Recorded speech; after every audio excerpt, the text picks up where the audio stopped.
Hi, I'm Don Rich. Welcome to this episode of Rich Insights. Today's topic is the future direction of interest rates. Does that sound exciting? Of course it does. So let's go ahead and get started. Come on. Now, before we can talk about the future direction of interest rates, we need to lay down a little bit of education here to make sure we're all in the same starting place.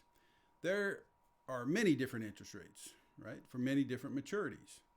So short-term instruments like money markets and CDs and so forth generally are governed by interest rates that are 2 years in maturity or shorter. 2 years or shorter. So for every country, they have a central bank. All right, ours is the Federal Reserve, the Fed. They establish this short-term interest rate, and it's known as the Fed funds rate for the U.S.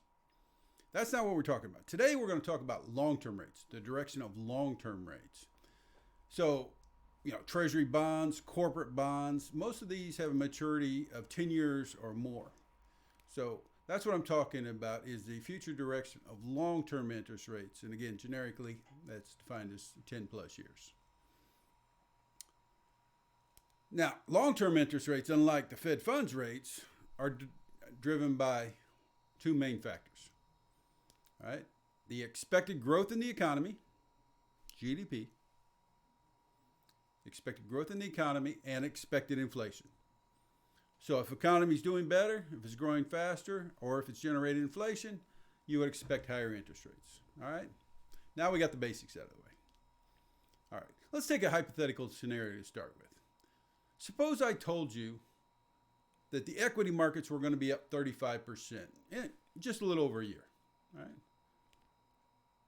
If equities are going to be up 35%, what would you think is going on in the rest of society, in the rest of the world, right? In the other asset markets and so forth? Well, two things jump to mind for me. My first guess would be I would expect the real economy to be growing quite rapidly, right? I would think that we were getting some eye-popping GDP numbers if the equity markets are doing so well. I'd also expect that long-term interest rates would be rising in that environment. All right. Again, just purely hypothetical. Now, let's put some specifics to it.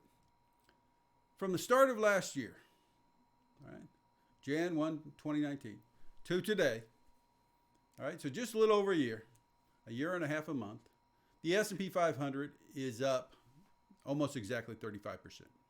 It was up 31.5% last year, and it's up 3 and change so far this year. So it's just about exactly 35%.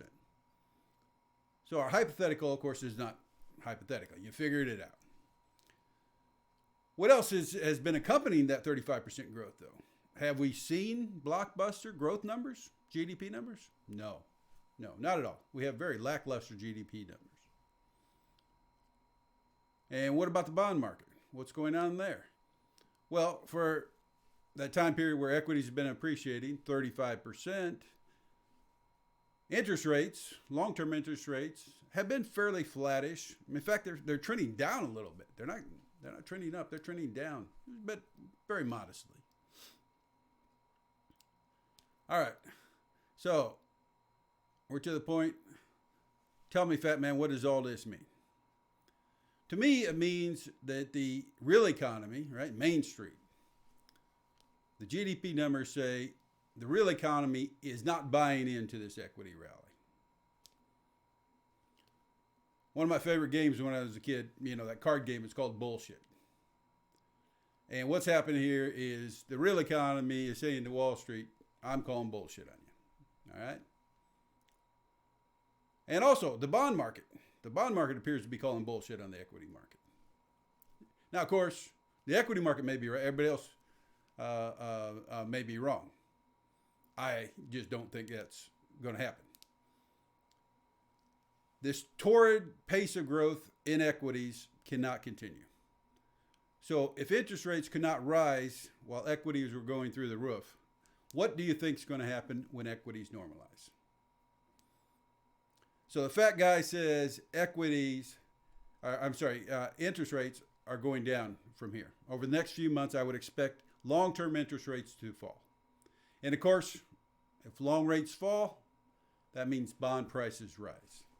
That's the investment implication. I'm Don Rich, and you've just experienced a rich insight. I hope you have enjoyed it. Thank you for watching, and we'll talk soon.